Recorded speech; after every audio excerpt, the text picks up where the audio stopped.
ಇವತ್ತು ಹೈಕೋರ್ಟ್ನಲ್ಲಿ ಇಬ್ಬರಿಗೆ ಬಿಗ್ ಡೇ. ಮಾಜಿ ಸಿಎಂ ಬಿಎಸ್ ಯಡಿಯೂರಪ್ಪ, ಮತ್ತೊಂದು ಕಡೆ ಎಚ್.ಡಿ. ರೇವಣ್ಣ ಅವರ ಕೇಸ್ಗಳ ವಿಚಾರಣೆ ಕೂಡ ಇವತ್ತು ಹೈಕೋರ್ಟ್ನಲ್ಲಾಗುತ್ತೆ. ಬಿಎಸ್ ಯಡಿಯೂರಪ್ಪ ವಿರುದ್ಧ ಪೋಕ್ಸೋ ಕೇಸ್ ನಿಮಗೆಲ್ಲ ಮತ್ತೊಂದ್ಸಾರಿ ನೆನಪು ಮಾಡ್ತಾ ಇದ್ದೀವಿ. ಎಚ್.ಡಿ. ರೇವಣ್ಣ ವಿರುದ್ಧ ಕಿಡ್ನಾಪ್ ಕೇಸ್ ಆಗಿತ್ತಲ್ಲ, ಆ ಕೇಸನ್ನ ರದ್ದು ಕೋರಿ ಸಲ್ಲಿಕೆ ಮಾಡಿರುವಂತಹ ಅರ್ಜಿಯ ವಿಚಾರಣೆ ಇವತ್ತು ಹೈಕೋರ್ಟ್ನಲ್ಲಾಗುತ್ತೆ. ಹೈಕೋರ್ಟ್ ಏಕಸದಸ್ಯ ಪೀಠದಲ್ಲಿ ಅರ್ಜಿಗಳ ವಿಚಾರಣೆ ನಡೆಯಲಿದ್ದು, ಪೋಕ್ಸೋ ಕೇಸ್ನಲ್ಲಿ ಅದನ್ನ ರದ್ದು ಮಾಡಬೇಕು ಅಂತ ಕೇಳಿ ಒಂದು ಅರ್ಜಿ ಸಲ್ಲಿಕೆ ಆಗಿದೆ. ಅದರ ವಿಚಾರಣೆ ಇವತ್ತು ಆಗುತ್ತೆ.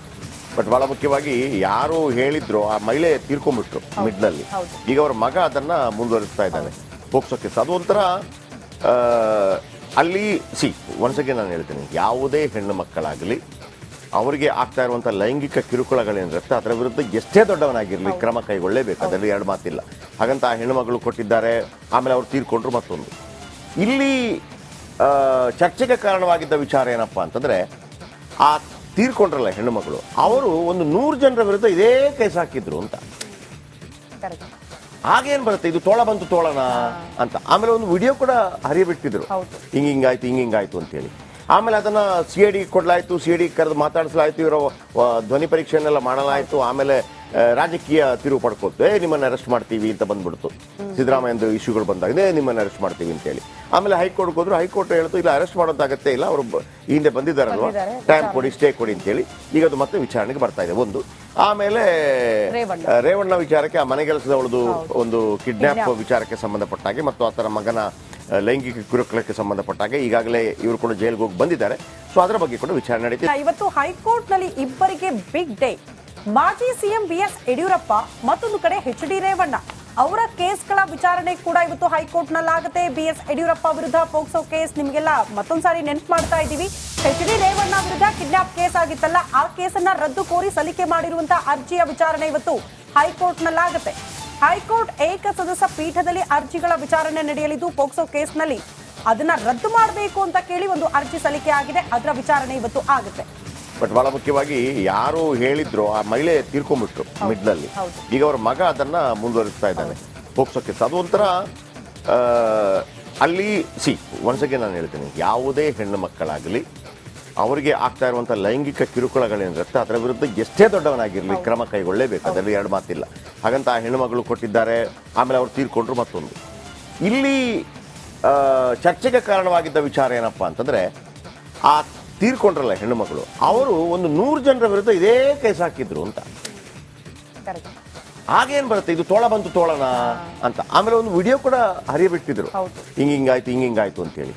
ಆಮೇಲೆ ಅದನ್ನ CID ಕೊಡ್ಲಾಯ್ತು, CID ಕರೆದು ಮಾತಾಡಿಸಲಾಯ್ತು, ಇವರ ಧ್ವನಿ ಪರೀಕ್ಷೆಯನ್ನೆಲ್ಲ ಮಾಡಲಾಯ್ತು. ಆಮೇಲೆ ರಾಜಕೀಯ ತಿರುವು ಪಡ್ಕೊತು, ನಿಮ್ಮನ್ನ ಅರೆಸ್ಟ್ ಮಾಡ್ತೀವಿ ಅಂತ ಬಂದ್ಬಿಡ್ತು. ಸಿದ್ದರಾಮಯ್ಯಂದು ಇಶ್ಯೂಗಳು ಬಂದಾಗ ನಿಮ್ಮನ್ನ ಅರೆಸ್ಟ್ ಮಾಡ್ತೀವಿ ಅಂತೇಳಿ. ಆಮೇಲೆ ಹೈಕೋರ್ಟ್ ಹೋದ್ರು, ಹೈಕೋರ್ಟ್ ಹೇಳ್ತು ಇಲ್ಲ ಅರೆಸ್ಟ್ ಮಾಡೋದು ಅಗತ್ಯ ಇಲ್ಲ, ಅವರು ಹಿಂದೆ ಬಂದಿದ್ದಾರಲ್ವಾ, ಟೈಮ್ ಕೊಡಿ, ಸ್ಟೇ ಕೊಡಿ ಅಂತೇಳಿ. ಈಗ ಅದು ಮತ್ತೆ ವಿಚಾರಣೆಗೆ ಬರ್ತಾ ಇದೆ ಒಂದು.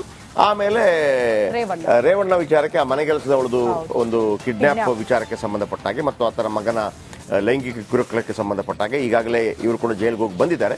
ಸೊ ಅದರ ಬಗ್ಗೆ ಕೂಡ ವಿಚಾರಣೆ ನಡೀತಿದೆ. ಸಿಎಂ ಸಿದ್ದರಾಮಯ್ಯಗೆ ಇಂದು ಬಿಗ್ ಡೇ.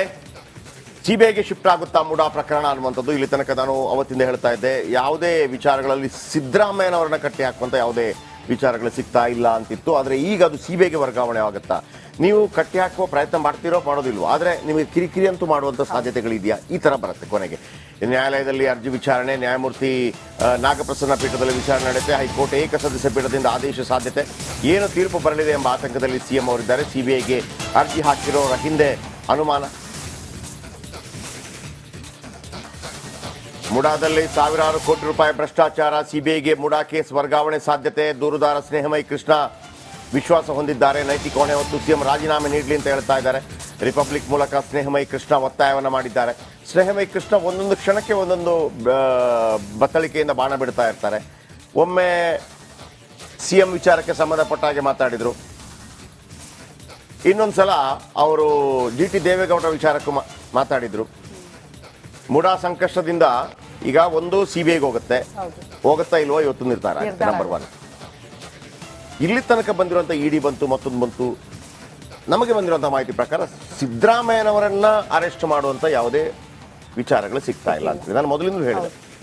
ಸಿದ್ದರಾಮಯ್ಯನಿಗೇನು ಆಗೋ ಸಾಧ್ಯತೆ ಇಲ್ಲ. ಆದರೆ ಒಂದು ವೇಳೆ ಇದರಲ್ಲಿ ಮಿಸ್ಟೇಕ್ ಆಗಿದ್ರೆ ಉಳಿದವರಿಗೆ ಆಗ್ಬೋದೇನೋ, ಅವರ ಬಾಮೈದನೋ ಅಥವಾ ಅವರಿಗೆ ಕೊಟ್ಟವರೋ ಈ ಥರ ಆಗಿರ್ಬೋದು. ಯಾಕಂದರೆ ಡೈರೆಕ್ಟ್ ಆಗಿ ಎಲ್ಲೂ ಕೂಡ ಅಧಿಕಾರವನ್ನ ದುರ್ಬಳಕೆ ಮಾಡಿಕೊಂಡಿದ್ದಾರೆ ಸಿಎಂ ಮಾಡಿದ್ದಾರೆ ಅಂತ ಎಲ್ಲೂ ಇಲ್ಲಿ ತನಕ ಬರ್ತಾ ಇಲ್ಲ.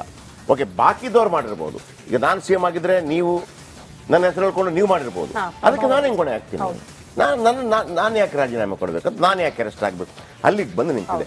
ಆದರೆ ರಾಜಕೀಯದಲ್ಲಿ ಹೇಗಿರುತ್ತೆ ವೀಕ್ಷಕರೇ, ಈಗ ನೀವು ಒಂದು ಬಿಳಿ ಬಟ್ಟೆಗೆ ಹಿಂಗೆ ಸೆಗಣಿ ಎರಚಿಬಿಡೋದು, ಅವನು ಕ್ಲೀನ್ ಮಾಡ್ತಾ ಮಾಡ್ತಾ ಮಾಡ್ತಾ ಮಾಡ್ತಾ ಮಾಡ್ತಾ ಆ ಕಲೆ ಅಂತೂ ಉಳಿದು ಬಿಡ್ತದೆ, ನಿವೃತ್ತಿ ಆಗ್ಬಿಡ್ತಾರೆ. ಆ ಥರ ತಪ್ಪು ಯಾರ್ದು ನಮ್ಗೆ ಗೊತ್ತಿಲ್ಲ, ಹಂಗಾಗ್ಬಿಟ್ಟಿದೆ.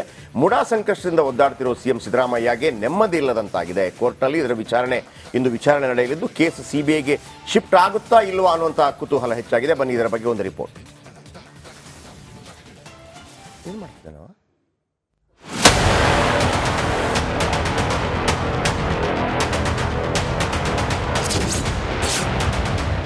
ಸಿಎಂ ಸಿದ್ದರಾಮಯ್ಯಗೆ ಇಂದು ಬಿಗ್ ಡೇ. ಮೂಡಾ ಪ್ರಕರಣ ಸಿಬಿಐಗೆ ಶಿಫ್ಟ್ ಆಗುತ್ತಾ?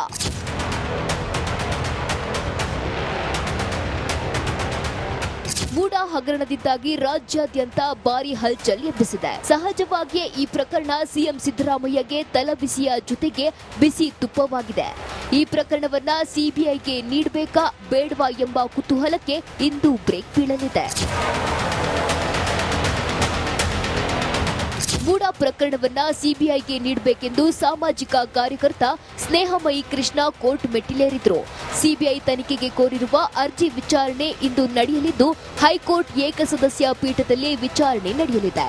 ಈಗಾಗಲೇ ಇದರ ವಿಚಾರಣೆ ನಡೆಸಿರುವ ಏಕಸದಸ್ಯ ಪೀಠ ಇಂದು ಬಹುತೇಕ ಆದೇಶ ಹೊರಬೀಳುವ ಸಾಧ್ಯತೆ ಇದೆ.